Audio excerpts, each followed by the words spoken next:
Hello everyone, welcome back to my YouTube channel. মই মিনাক্ষী মোৰ নতুন এটা ভিডিঅ'লৈ সকলোকে পুনৰবাৰ স্বাগতম জনাইছো আৰু এইফালে ৰাতিপুৱা শুই উঠিয়ে গা ধুই কৰি উঠিলো। গা ধোৱা মানে কি মোৰ সদায় গা ধুতে লাগে আধা ঘণ্টাৰ ওপৰত, কাৰণ বাথৰুমত গোটেই কাপোৰবিলাক গোট খাই থাকে। হিয়াৰ কাপোৰৰ পৰা ধৰি দেউতাকৰ কাপোৰ চবৰে কাপোৰ খুৰাকৰ কিবা কিবি এইবিলাক চবৰে মানে কাপোৰবিলাক বাথৰুমত যেতিয়া গোট খাই থাকে সদায় মোৰ ৰাতিপুৱা কাপোৰটো ওলাই থাকে আৰু ধুবলৈ নিজৰ কাপোৰটো আছে আৰু ধুওঁতেও দেৰি হয় গা ধোৱা।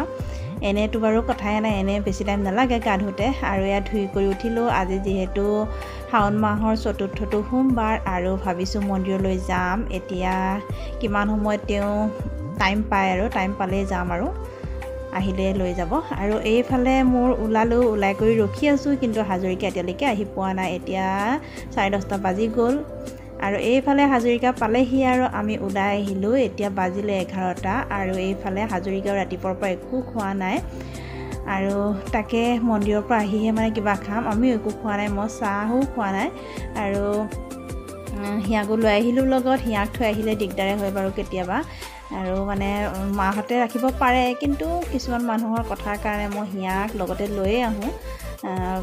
আজিকালি লৈ অহা হৈছোঁ। তাৰমানে ঘৰত থৈ আহিলে মানুহ কিছুমানে কয় ছোৱালীজনী এৰি কেনেকৈ যাব পাৰে, অমুক তমুক এইবিলাক মানুহৰ কথাটো গম পায়ে, সেইকাৰণে লৈ আহিলোঁ। এইফালে পালোহি মন্দিৰ, আৰু মন্দিৰত ইমান এটা ভিৰ নাই বাৰু, কিন্তু মানে ৰাতিপুৱা বহুত ভিৰ হৈছিলে। এতিয়া ভিতৰত মানে মন্দিৰটো অকণমানি যে, ভিতৰত মানে অলপ ভিৰ হ'ব, কিন্তু ইমানো ভিৰ নহয়।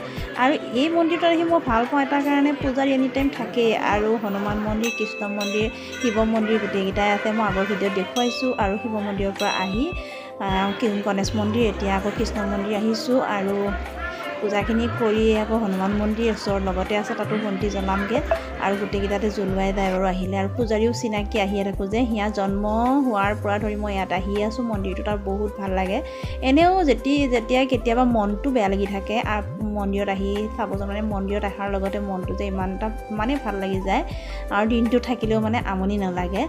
আৰু অলপ টাইম বহিম বুলি ভাবিও নোৱাৰোঁ হাজৰিকাৰ কাৰণে। আৰু এইফালে হিয়াইও একে সেৱা কৰিছে। তাইতো এইবিলাক সেৱা কৰা মানে সেৱা কৰিব লাগিব বুলি তাইক ক'ব নালাগে। বন্তি গছ দেখিলে, ধূপ দেখিলে তাই সেৱা কৰে, এতিয়া নহয় আগৰে পৰা।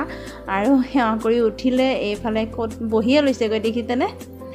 আৰু হৈ গ'ল, এতিয়া যাওঁ, হাজৰিকাও কাম আছে। সেইকাৰণে মানে ৰখি থাকোঁতেই ইমান দেৰি হৈ গ'ল। আৰু এইফালে ওলালোঁ ঘৰলৈ, এতিয়া যাওঁ। ইমান গৰম,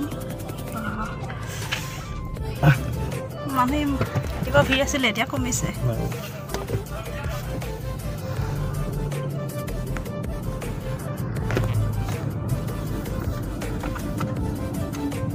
তাইক লৈ দিগদাৰ হ'ব দিয়ক। উলিয়ালে আহা। চাৰিআলি যোৱা কাম এটা আছিল আজি, বহুত দিনৰ পৰাই মানে বিশালত যোৱা কাম এটা আছিল, বজাৰ অলপ আছিলে, যাম বুলি যাবহে পৰা নাই। হাজৰিকাও টাইম নিমিলে। আৰু মন্দিৰৰ পৰাও যাওঁ ঘৰলৈ, হাজৰিকা হেনো বহুত ভোক লাগিছে। আৰু ৰাতিপুৱা যিহেতু 10টাত খানা খায়ে আজি একো খোৱা নাই, চাহ একাপ খাইছে আৰু মইতো চাহো খোৱা নাই। আৰু আহিলে এইখিনি বহুত ভাল লাগে, চাহপাতৰ বাগান যে দেখোঁ, এইখিনি বহুত ভাল লাগে। আৰু আহি পাই এয়া চাহ বনালোঁ, চাহ খাওঁ। আজি ভিডিঅ'টো ইয়াতে শেষ কৰিছোঁ। আজিলৈ আহিছোঁ, বা